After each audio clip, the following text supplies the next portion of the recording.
अस्सलाम वालेकुम dear students, उम्मीद है आप सब बिल्कुल खैरियत से होंगे बच्चों। अब तक हमने डीएनए रेप्लिकेशन, ट्रांसक्रिप्शन, ये दोनों प्रोसेसेस हमने पढ़ी हैं। मॉलिक्यूलर बेसिस ऑफ इनहेरिटेंस जो यूनिट नंबर 6 है आपके, उसके उस टॉपिक के तहत ये सब टॉपिक्स हम कर रहे हैं। इसके बाद जो प्रोसेस में आने वाले हैं बच्चों वो है ट्रांसलेशन। अब तक आपने देखा है कि जो डीएनए है, ये डीएनए है,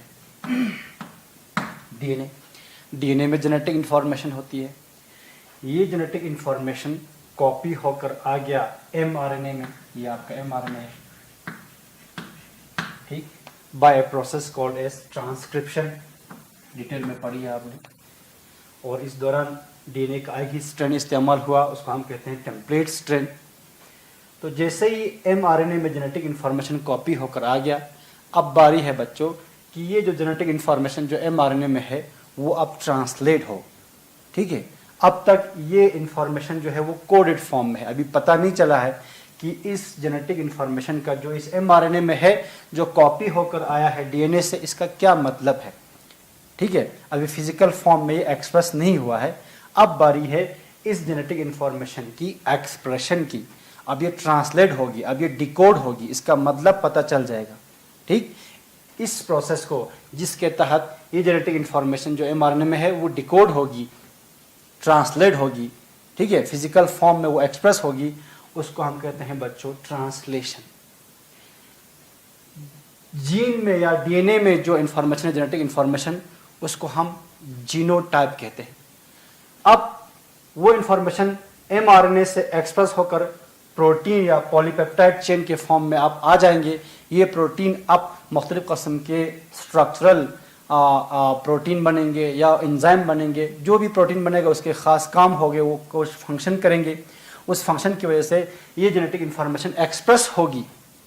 ठीक है बच्चों, इस प्रोसेस को हम ट्रांसलेशन कहते हैं, डिकोडिंग कहते हैं।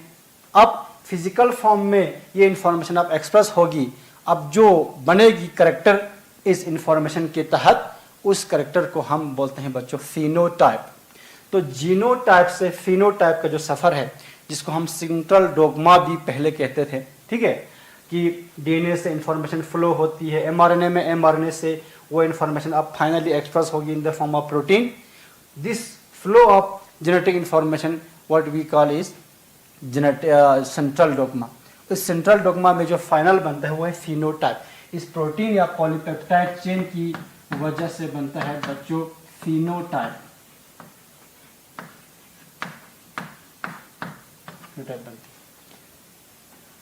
ये एमआरएनए में जो इंफॉर्मेशन है, ठीक, वो किस तरह से डिकोड होगी, किस तरह से ट्रांसलेट होगी, इस पर बहुत सारे साइंटिस्ट ने मेहनत की है बच्चों। पता चला है, ठीक है, बहुत रिसर्च के बाद ये मालूम पड़ा है कि ये कोड जो है किस तरह से ट्रांसलेट होकर प्रोटीन के फॉर्म में आती है।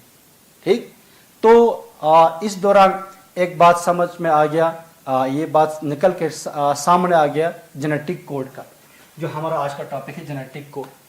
तो जेनेटिक कोड बच्चों क्या है? ये कोडेड इंफॉर्मेशन है जो एमआरएनए में मौजूद है।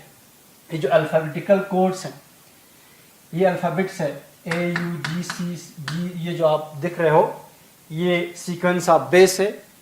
ठीक, ये इंफॉर्मेशन इनमें है कोडेड फॉर्म में, अल्फाबेटिकल कोड्स के फॉर्म में इंफॉर्मेशन इनमें डीएनए में स्टोर था। वो copy 16 amino acids, 16 amino acids. अगर 2-1 कोरेस्पोंडेंस हो जाएंगे तब 16 अमीनो एसिड बनते हैं। ये भी इनसफिशिएंट है क्योंकि अमीनो एसिड 20 है। फिर बात निकल के आ गई 3-1 कोरेस्पोंडेंस, 3 बेसिस की ग्रुप और एक amino acid. When a group of 3 bases code for 1 amino acid, ठीक, देन वही कॉम्बिनेशन परम्यूटेशन से क्या बनता है chance, 4⁻³ that is 4 × 4 × 4 is equal to 64 amino acids. ठीक, तब ये 4 बेसिस जो है 64 अमीनो एसिड को स्पेसिफाई कर सकता है।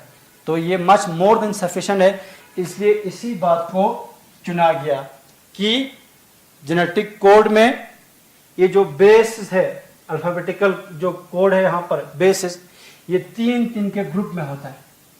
Triplet nature of genetic code, ये जो जेनेटिक कोड मौजूद है एमआरएनए में जो कॉपी होकर आ गया डीएनए से, इसकी नेचर ट्रिपलेट है, ये तीन तीन के ग्रुप में होता है। ये मालूम किया था बच्चों जॉर्ज गेमो ने, triplet nature of genetic code. इसको इस बात को और कंफर्म करने के लिए और भी म्यूटेशन एक्सपेरिमेंट की गई है, ठीक, इंसर्शन डिलीशन एक्सपेरिमेंट किए गए।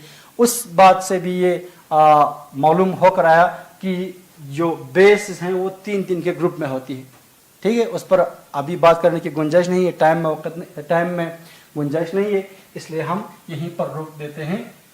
आपको पता चला कि यहाँ पर कॉरेस्पॉन्डेंस क्या है, 3 to 1, 3 basis codes for 1 amino acid. तो ये बात निकल के आई किसके काम से, जॉर्ज गेमो के काम से। इसके बाद 1961 में एक साइंटिस्ट था, दो साइंटिस्ट थे बच्चों, Marshall Nirenberg and John Matthaei. Marshall Nirenberg and Johann मिथाई।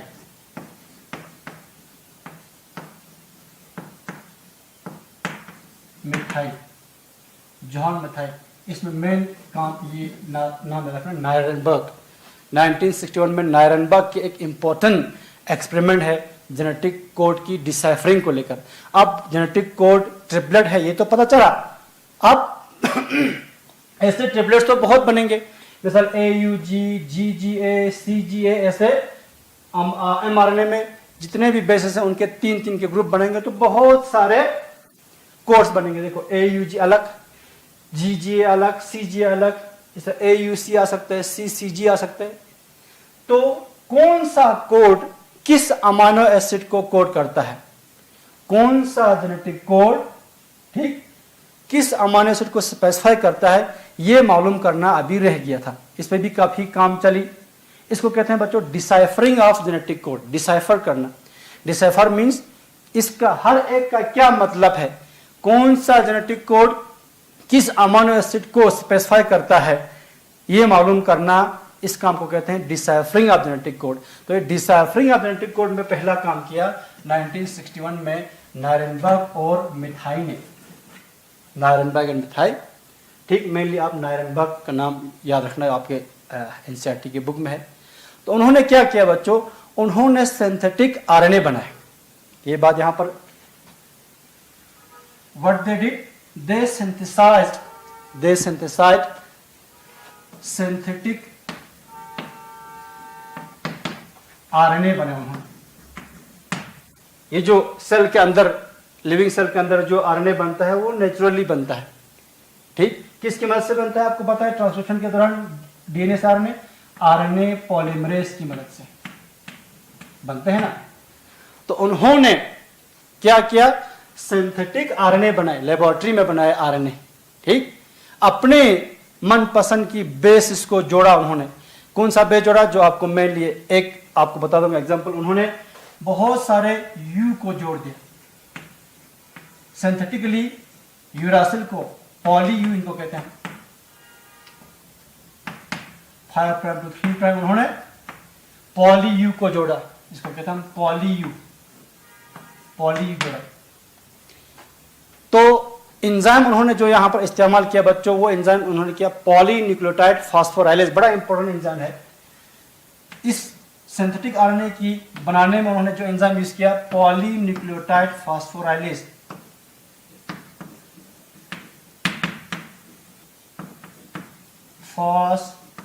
फास्फोराइलेज बड़ा इंपॉर्टेंट एंजाइम है। पॉलीन्यूक्लियोटाइड फास्फोराइलेज आरएनए पॉलीमरेज जैसा काम करता है, यानी ये राइबोन्यूक्लियोटाइड्स को जोड़ जोड़ कर जो है आरएनए बना देता है। कौन, ये इस एंजाइम को डिस्कवर किया था सिवेरो ओकोहा ने, सिवेरो OCHOA, सिवेरो ओकोवा नाम का एक साइंटिस्ट था, उन्होंने डिस्कवर किया था ये पॉलीन्यूक्लियोटाइड फास्फोराइलेज, इसलिए इस एंजाइम को सिवेरो ओकोवा एंजाइम भी कहते हैं। याद रखना, ये पूछ सकता है। पॉलीन्यूक्लियोटाइड फास्फोराइलेज एक एंजाइम है, ये भी आरएनए पॉलीमरेज की तरह राइबो न्यूक्लियोटाइड्स को जोड़ जोड़ के आरएनए बना सकता है। इसी एंजाइम को उन्होंने इस्तेमाल किया, पॉलीन्यूक्लियोटाइड फास्फोराइलेज को।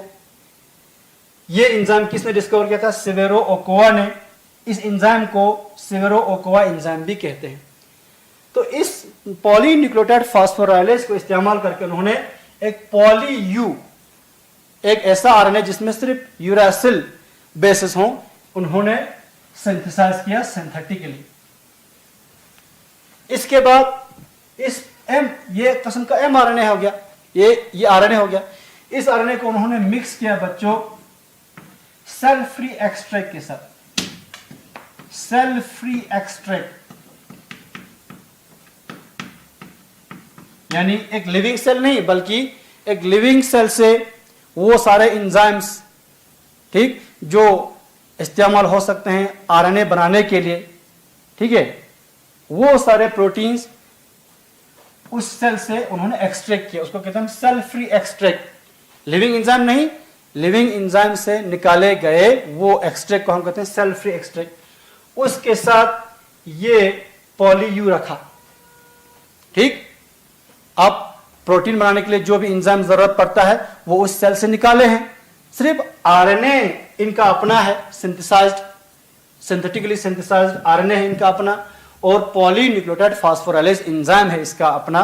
बाकी जो मशीनरी जरूरत पड़ेगा इस आरएनए से प्रोटीन बनाने के लिए वो इस सेल फ्री एक्सट्रैक्ट से उन्होंने हासिल किया।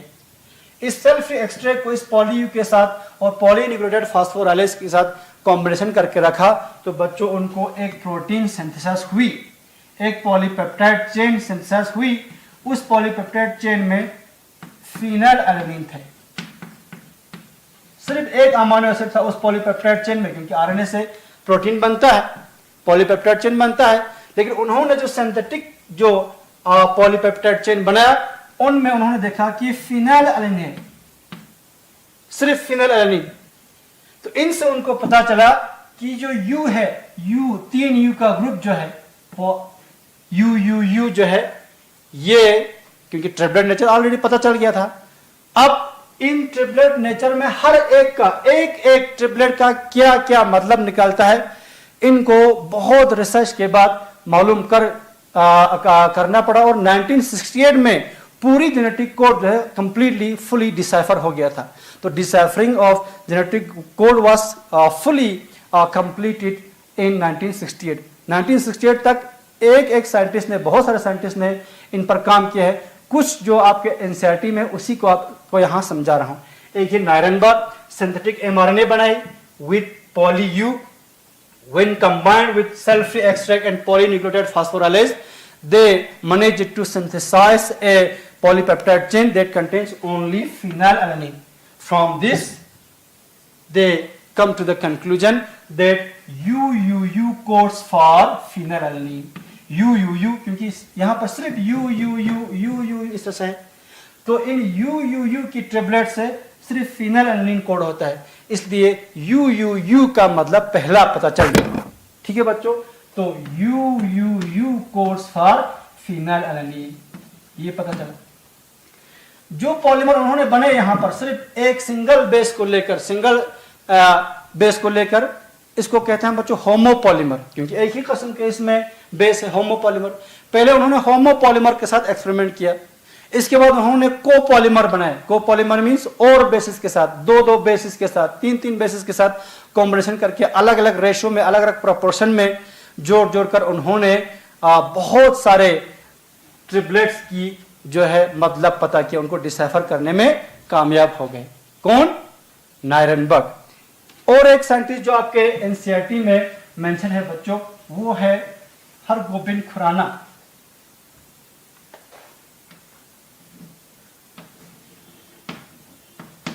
गोबिंद खुराना, ये भी एक इंपॉर्टेंट साइंटिस्ट है जो आपके एनसीईआरटी में मेंशन है। इन्होंने भी आरएनए बनाए थे, इन्होंने भी सिंथेटिक आरएनए बनाया, मगर इस बार उन्होंने एंजाइम की मदद से नहीं बनाया, केमिकली सिंथेसाइज किया। विदाउट एंजाइम उन्होंने नाइट्रोजनस बेसिस को यानी न्यूक्लियोटाइड्स को जोड़े और जोड़ जोड़कर उन्होंने एक सिंथेटिक पॉलीमर बनाए, किसके बेसिस के, यानी एक आरएनए बनाया, सिंथेटिक आरएनए, मगर इस बार उन्होंने केमिकल सिंथेसिस की। याद रखना बच्चों, नायरनबर्ग ने केमिकल सिंथेसिस नहीं किया था, एंजाइम की मदद से सिंथेसाइज किया था आरएनए, लेकिन गोविंद खुराना ने केमिकल सिंथेसाइज किया, केमिकली सिंथेसिस की, किसकी, आरएनए की। और दो बेसिस उन्होंने मेनली यूज किया बच्चों, यू एंड जी, यूरासिल और गाउनिन को लेकर, सिर्फ यूरासिल और गाउनिन जोड़ा, अल्टरनेट जोड़ा, मगर यूरासिल और गाउनिन को अल्टरनेट जोड़ जोड़ के उन्होंने अपने मनपसंद का एक आरएनए बनाया, U G U G U G U G. अब जेनेटिक कोड का ट्रिपलेट ऑलरेडी पता हो चुका है। आप यहां पर दो किस्म के ट्रिपलेट बन सकते हैं, U G U G U G, U G U G U G. दो किस्म के ट्रिपलेट यहां बन सकते हैं, क्या क्या, यू जी यू और जी यू जी। तो यू जी यू से कोड हुआ सिस्टीन और जी यू जी से हो गया वैलिन, क्योंकि दो किस्म के ट्रिपलेट है, दो किस्म के ही तो ट्रिपलेट है, दो किस्म के तो कोडान है इसमें। तो इनसे जो प्रोटीन बनाए, अगेन सेल फ्री एक्सट्रैक्ट को यूज करके जो बनाया, इस आरएनए से जो पॉलीपेप्टाइड चेन बनाया, उस पॉलीपेप्टाइड चेन में ये दो किस्म के अमीनो एसिड बार बार नजर आए, वो भी अल्टरनेट। सीक्वेंस ये था U G U G U G, U G U G U, इस तरह से यही बार बार रिपीट होता था। तो इस आरएनए से जो पॉलीपेप्टाइड चेन बनी, उसमें अल्टरनेट था cysteine valine, cysteine valine, cysteine valine. तो यहां से पता चला कि यू जी यू जो है वो सिस्टीन को कोड करता है, जी यू जी जो है वैलिन को कोड करता है। इस तरह से और भी जेनेटिक कोड डिसाइफर हो गए। ऐसा करते करते बहुत सारे साइंटिस्ट की, एक है राइबोसोम बाइंडिंग एसे नाम के एक और एक्सपेरिमेंट है, तो जो यहाँ आपको जिक्र करना नहीं चाहता हूँ क्योंकि आपके ये एनसीईआरटी में नहीं है बच्चों, ठीक है। तो हैं बहुत सारे साइंटिस्ट जिन्होंने काम किया जेनेटिक कोड को डिसाइफर करने में, समझ गया। तो इन साइंटिस्ट की मेहनत से 1968 में पूरी जो जेनेटिक कोड है, ठीक, हर एक ट्रिपलेट की मतलब पता चल गया कि कौन सा कोडान किस अमीनो एसिड को स्पेसिफाई करती है। तो the genetic code was fully understood in 1968, ठीक है। तो आपको पता चला कि नायरनबर्ग ने क्या काम किया, हरगोबिंद खुराना ने क्या काम किया, ठीक है। और इससे पहले हमने गेमो ने क्या काम किया, जॉर्ज गेमो ने, वो सब चीजें आपको याद रखना जो आपके एनसीईआरटी में है, ठीक है बच्चों। इसके बाद जो जेनेटिक कोड आप पूरी तरह से अंडरस्टैंड हो गया, इस जेनेटिक कोड की कुछ करैक्टरिस्टिक है, कुछ खुसूसियत है, उन करैक्टरिस्टिक्स को हम यहां पर बताना चाहेंगे। Characteristics of genetic code I think अभी कंप्लीट नहीं हो पाएंगे आज। करैक्टरिस्टिक ऑफ जेनेटिक कोड आपको डिटेल में बतानी है ताकि आप अच्छी तरह से समझ सके। इंशाल्लाह जेनेटिक कोड की करैक्टरिस्टिक हम कल पढ़ेंगे।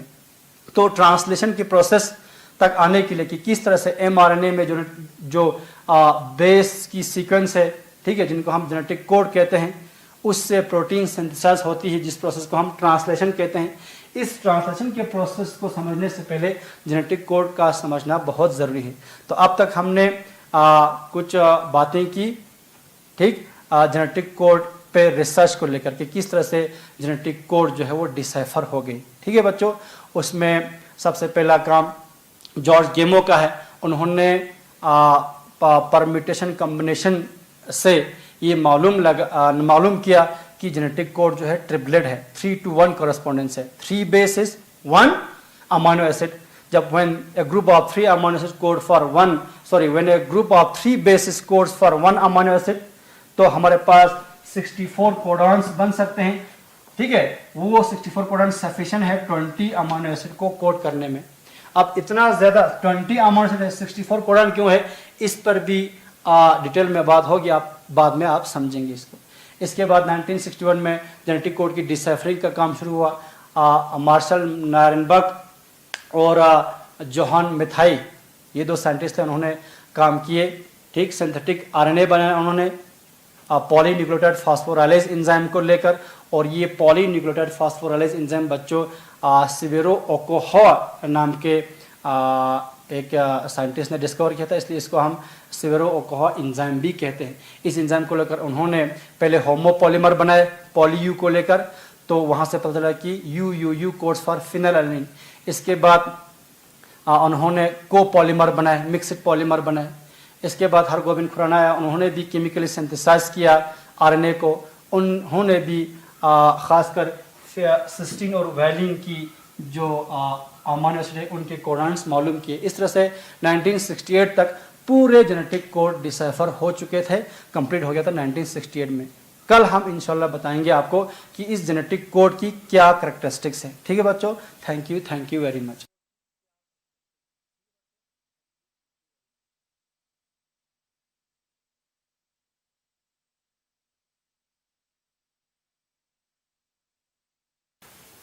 हेलो बच्चों, अस्सलाम वालेकुम बच्चों।